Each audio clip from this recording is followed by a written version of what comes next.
Subscribe to our YouTube channel and press the bell icon to get the latest updates.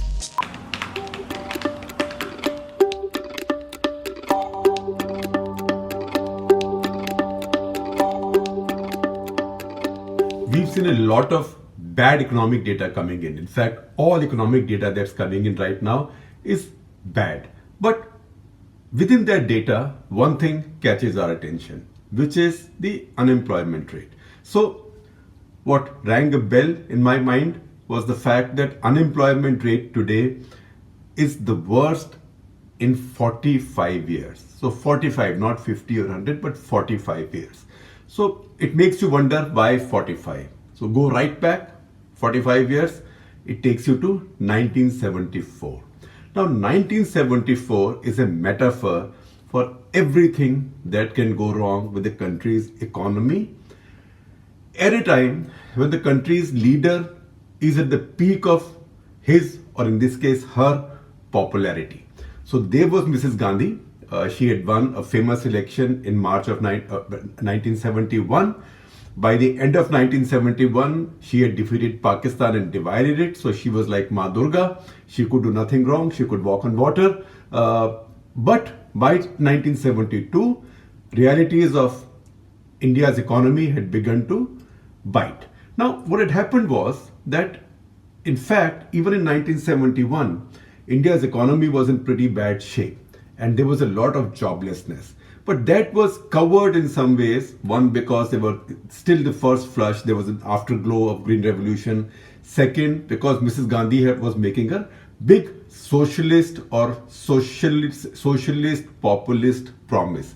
Garibi hatao, etc. So there was optimism. And people bought into that optimism despite the reality of their economic situation. But as time passed, after 1971, this became worse and worse and worse, just as driven by the arrogance or heady arrogance of that victory, which she thought she had achieved through populism, socialism and nationalism, she continued going in that direction. So she nationalized anything she could set her eyes on. She made it very difficult for businessmen to work in India. Lots of entrepreneurship left India. Tax rates went very high. Ultimately, they reached, I think, 95 or 97%. And that laid the foundation of the black economy, which has still not been conquered. So a spiral of bad decisions then followed. And that took us to 1974. By 1974, India's inflation rate had gone to 33%. And people were really hurting. There were no jobs.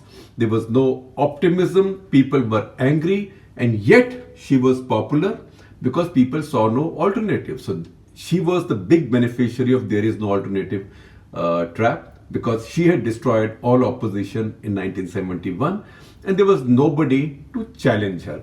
But you know, when mood changes like this, then challengers also arise. So in this case, Navnirman Andolan and later Jayaprakash Narayan, etc. came in, and much of that agitation, that anger on the streets was peopled by young students and jobless youth. So we take you back to that period. Sometimes I believe, and frankly it's a truism, that filmmakers of India are able to see public mood, popular mood much earlier than we pundits do. So I take you back to a film that Gulzar made, his first film that he made, called Mere Apne. Now that film was built around Meena Kumari with a lot of young people. Vinod Khanna was among them. Shatrughan Sinha was also within that mix. These were all young people who later became stars.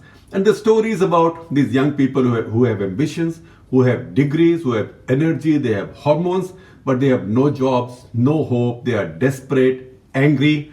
And what do? They have plenty of time. So they while away their time playing pranks, fighting amongst themselves, but also they have the ability to laugh at themselves. So for them, Gulzar wrote a song. And what was that song?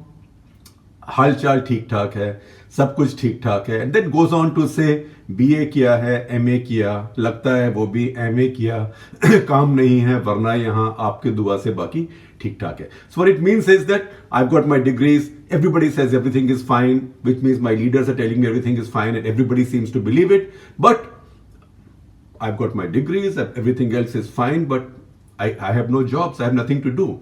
So that is the kind of situation India is getting into now. Very popular leader, no alternative, mood still driven by nationalism and socialist populism because everybody got gas connections, people got toilets, housing, etc. And at the same time, no jobs in spite of education. So armies of unemployed or underemployed. So we are now back in the same mix.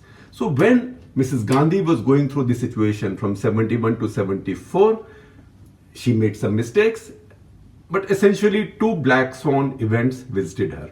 One was the Yom Kippur War of 1973, which led to the oil price shock. Yom Kippur War was the Israel-Arab War of 1973. That led to the oil price shock that India was not prepared for, and she could have done nothing about it. Can't blame her for it. But the second she brought upon herself, because in her frenzy of nationalization and socialism, surrounded by her sort of advisors of the deep pink Lutyens Delhi chic, who all carved out little islands for themselves in Shanti Niketan and Anand Niketan and Vasant Vihar and Sundar Nagar, areas that I call as Delhi's Kremlin. They made her go into nationalizing India's wheat trade. And that led to a big crisis. Wheat prices went up, farmers were angry, traders were angry, middlemen, who were basically rural banyas, they were furious. She got alarmed and she withdrew that. But by that time, the damage was done.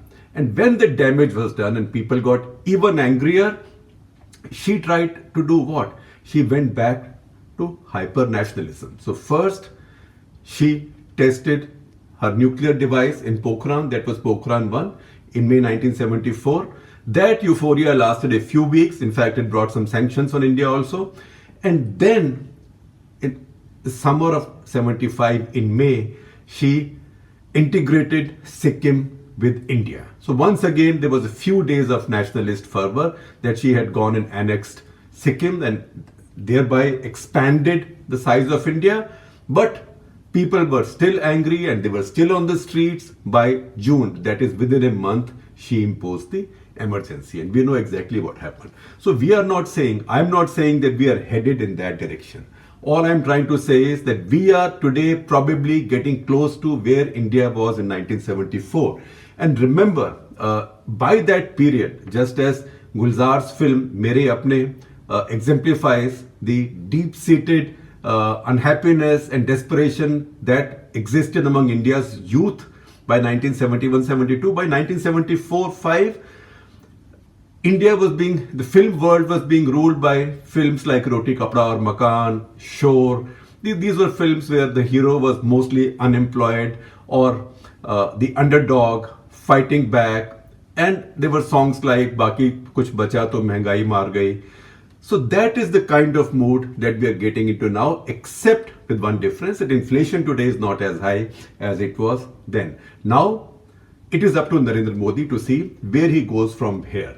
Either he says that, look, I have messed up, and I do think that this decline started not just now, but maybe early in his first term, which is when he pulled back from his economic reform and economic change, worried by that Soot Boot Ki Sarkar remark and the defeat of his land acquisition bill, which was hastily moved, although I supported it, it was hastily moved, and then went back to socio-populism and made big mistakes, which can win you elections but ruin the economy, starting with demonetization. That was one. The economy is still paying the price for it. And then after he won his second mandate, I think there was a feeling that, look, economy, we know how bad the economy, in what a bad situation the economy is. But if people still vote for me, it means all people care about is nationalism and distributive socialism. So let me do more of that. Forget the economy right now. It will take too long to fix the economy. That's why Article 370, the noise over the temple, and that's why the Citizenship Amendment Act. I do think, however, that this is his second big mistake. Why? One, because it divides the nation as nothing has done in decades. Second, today the world is in a very different situation. This world does not like a government in a democracy taking steps like this, and this has drawn global opprobrium. Everybody may not have spoken against it, but nobody is supporting this move. The whole world is disappointed with India, and today you can't say you don't care, because this is a much more globalized world. And third, unlike in the past, today India is a much more federal country. States are now, a majority of the states are run by others.